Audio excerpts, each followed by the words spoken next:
tennis. Jessica Pegula had a fantastic year on the tennis tour. That continues. But she had time to swing by and get a look at her family's team in Orchard Park. Jenna Cottrell was in Orchard Park to talk some football, but ended up talking tennis. Yeah, this was pretty cool today. Now, of course, there are plenty of cameras here at Bills practices, but normally their focus is on the players on the field.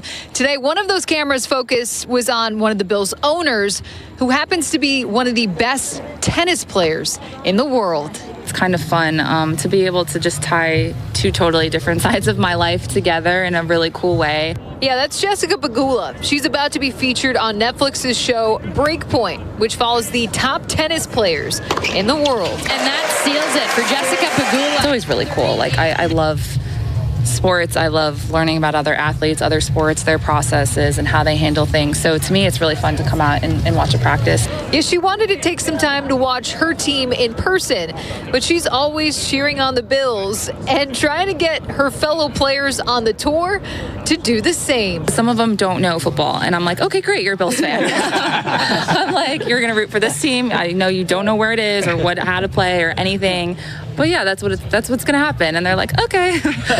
Yeah, Pegula's plan now, she leaves for New York as she prepares for the U.S. Open, and the finals of that are the Saturday before the Bills' Monday night season opener against the Jets down in New York City. Pegula says she's hoping for hopefully a celebratory sports weekend for her and her family.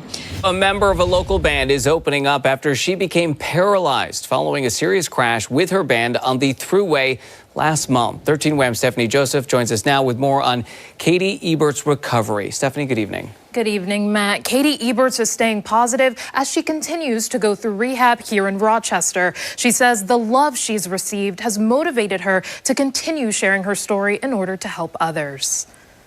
I couldn't have ever imagined the amount of support that I would have received through all this, and it really is making the hugest difference. Katie Eberts can't help but get emotional over the support she's been shown. The Seven Wonders band member was involved in a crash on the Thruway as her band was traveling to a show in July. The crash left her paralyzed from the chest down. It was a really scary feeling when I first woke up, and I really didn't know what had happened. And I couldn't feel my legs, couldn't move my legs. So it was a scary thing to wake up to. But Eberts is not letting her diagnosis get her down. She sat at the piano for the first time earlier this month. That's how my voice is a bit hoarse and scratchy. I haven't gotten my full lung capacity back yet. So still working on that, but it was so nice to be able to sit there and just see if I could still sing. So that gave me so much hope. She hopes to be able to join her bandmates once again. Support continues to pour in for Eberts around the community. Tonight, her longtime friend and bandmate Alfie hosting a silent disco to raise money for her.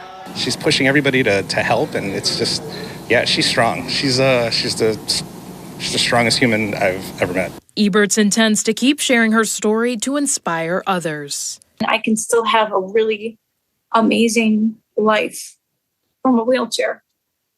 And a silver lining for me in all of this is just knowing that sharing my story is helping so many other people. And there's no better feeling. Tonight's silent disco just wrapped up at 11. There will be another chance to support Katie at a concert happening on September 23rd. We'll share more details on air and online as we learn more. Our partnership with Greater Rochester Chamber of Commerce is giving us a chance to visit and see some of the best and growing businesses in the area. It is, and this morning we're taking a look at the menu and more at the Hideaway and its 3 locations. 3 locations. We have Max Gordon, the Hideaway Company's president. He's here with us this week. Max, thank you for being here. Thank you for having me. 3 companies. Yeah. That's amazing. We got to try our best to keep growing, right? Yeah, so let's talk about the Hideaway. Absolutely. So Hideaway's longest in the portfolio. We just hit our 6th-year anniversary this May. Opened 2017, had a little bit of interest over the pandemic, and now Sure. here we are today. And about 5 years ago, we started to do catering. So had an offshoot of catering, have grown that into everything from corporate events to weddings to baby showers, bridal showers, and then had an opportunity about 2.5 years ago to take over Bar Bantam downtown at 1 South Clinton in the old Chase Towers. Then the opportunity to take over a venue we cater with, the Penthouse at the old Bank of America branch at 1 East Avenue. And that fit really nicely into our catering portfolio to have our own venue to work with, along with a few other amazing venues in the city that we work with. Can we talk about how this all began for you? Because you're a real Rochester success story. Listen, there are a lot of businesses out there that sadly didn't make it through the pandemic. Yes. And yours is one of them that you know, made it and is thriving. Yeah, it's incredibly unfortunate. Owning any business is hard enough to have all the external craziness happen.